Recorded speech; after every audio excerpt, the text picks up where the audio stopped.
Assalamualaikum warahmatullahi wabarakatuh. Selamat Hari Raya Idul Fitri tahun 2024 untuk seluruh masyarakat kaum muslimin wal muslimat yang ada di seluruh dunia. Semoga Idul Fitri tahun ini menjadi keberkahan buat kita semua, dan semoga amal ibadah selama bulan puasa 1 bulan penuh menjadi amal yang berlimpah dan sangat bermanfaat untuk kita dan juga untuk orang banyak, dan ibadah kita semuanya diterima oleh Allah Subhanahu wa taala. Amin ya Allah ya rabbal alamin. Nah, di video kali ini teman-teman, saya akan membahas masih seputar telat bayar, gagal bayar, tidak mampu bayar di pinjaman online, dan yang akan saya bahas kali ini adalah pinjaman online legal Cairin. Nah, di antara teman-teman semuanya yang pernah menggunakan Cairin, boleh kalian berbagi pengalaman dengan menuliskan pengalaman kalian di kolom komentar. Siapa tahu nanti bisa berbagi pengalaman, siapa tahu akan bermanfaat untuk teman-teman kita yang lain yang sama-sama menggunakan pinjol Cairin. Nah, buat teman-teman yang mungkin sebelumnya ada yang pernah merawat pinjol Cairin sampai akhirnya mentok, telat bayar, bahkan sampai gagal bayar, kalian juga boleh berbagi pengalaman dengan dituliskan di kolom komentar. Nah, ini saya akan sharing pengalaman saya dulu. Udah lama, nggak tahu berapa tahun yang lalu saya pernah menggunakan pinjaman online Cairin. Dan ada hal penting yang harus kalian ketahui, yang wajib diketahui agar kalian tidak terjebak dalam jeratan hutang di pinjol Cairin. Nah, itu dulu tahun 2020, 2021, 2022. Saat itu pinjol Cairin sebelum ada keputusan dari Otoritas Jasa Keuangan tentang penerapan persentase bunga 0,4% per hari, Cairin saat itu menawarkan tenor 30 hari, 60 hari, 90 hari, dan seterusnya. Dan periode pembayarannya itu per 30 hari sekali. Jadi setiap bulannya kita membayarkan cicilan di pinjol Cairin.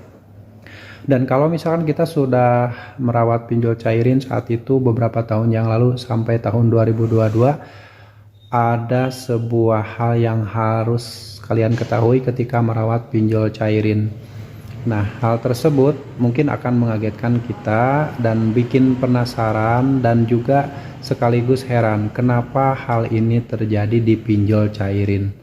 Nah, waktu itu saat kita merawat pinjol Cairin, awal-awalnya baik-baik saja, pencairannya lancar, lalu membayar cicilan juga per bulan atau per 30 hari secara lancar, tidak ada masalah. Dan suatu ketika saat sekitar tahun 2022, ketika mengajukan pinjaman uang di pinjol Cairin dan kita mengajukan tenor dengan tenor 3 bulan, periode pembayaran per 30 hari, lalu setelah itu saat pengajuan pinjaman kita dicairkan dan uang sudah dicairkan ke rekening kita, tiba-tiba pinjol Cairin ini di tagihannya itu muncul tenornya jadi 6 bulan. Padahal saat itu kita mengajukan tenor pinjaman selama 3 bulan dan periode pembayaran per 30 hari. Nah, itu kan pasti mengagetkan. Kenapa saya pinjam uang dicairin dengan ngambil tenor 90 hari, tetapi setelah dicairkan tenornya berubah jadi 6 bulan dengan periode pembayaran per 30 hari. Otomatis walaupun jumlah cicilannya sedikit berkurang dari tenor 3 bulan, tetapi persentase bunga akan lebih besar karena lebih panjang waktunya sampai 6 bulan. Nah, itu secara otomatis tanpa kita meminta, tanpa kita menyetujuinya, tanpa kita menandatangani persetujuan perubahan tenor dari 3 bulan sampai 6 bulan. Nah, ini harus dipahami buat teman-teman semuanya yang mungkin melihat postingan iklan pinjaman online Cairin yang menawarkan segala kemudahan, agar tetap berhati-hati karena ada jebakan-jebakan di balik kemudahan yang ditawarkan di iklan pinjol Cairin tersebut.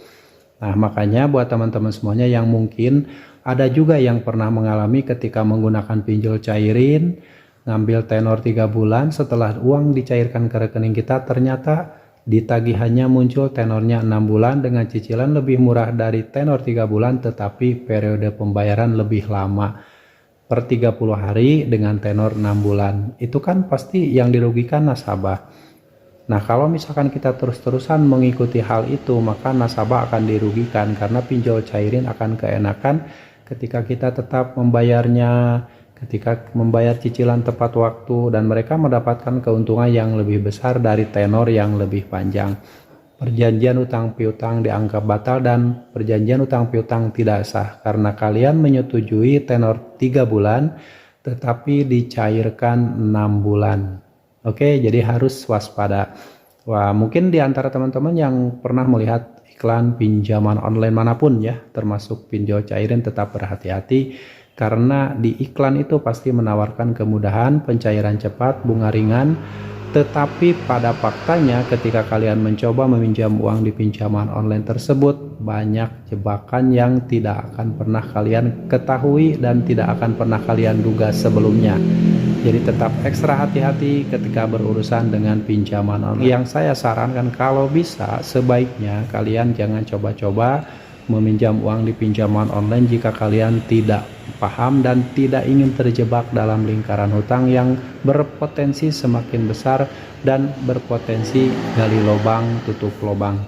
Itulah pinjaman online, sangat berbahaya sekali ketika kita tidak paham, ketika kita ceroboh dan semua tawaran-tawaran dari pinjol tersebut kita ikuti. Dan secara perlahan kita akan dijebak dan dijerat dalam lingkaran hutang sehingga kita tidak bisa terlepas dari jeratan hutang di pinjaman online tersebut. Oke, demikian, semoga sharing ini bermanfaat. Dan buat teman-teman sekali lagi yang pernah menggunakan pinjol cairin dan mungkin pengalamannya sama ataupun pengalaman Anda berbeda dengan yang saya sampaikan saat ini, silahkan kalian bisa tuliskan pengalaman kalian di kolom komentar dan semoga akan bermanfaat untuk teman-teman yang lain juga. Oke, tetap semangat. Dan buat teman-teman yang saat ini sedang mengalami kesulitan hal-hal apapun di dunia ini, jangan lupa untuk selalu mendekatkan diri sama Allah, memohon ampun sama Allah, memohon agar dimudahkan segala urusan kita, banyak ibadah, banyak berzikir, banyak sholawat. Insya Allah Allah akan membantu kalian dan Allah akan membantu menyelesaikan permasalahan dunia ini dengan jalan Allah. Jadi kalian tidak usah panik, selama hidup kalian ada di jalan Allah, insya Allah akan baik-baik saja. Tetap semangat, perjuangkan masa depan kalian, perjuangkan masa depan keluarga kalian, dan jangan pernah lagi memperjuangkan masa depan pinjaman online. Sampai jumpa lagi di video saya selanjutnya. Wassalamualaikum warahmatullahi wabarakatuh.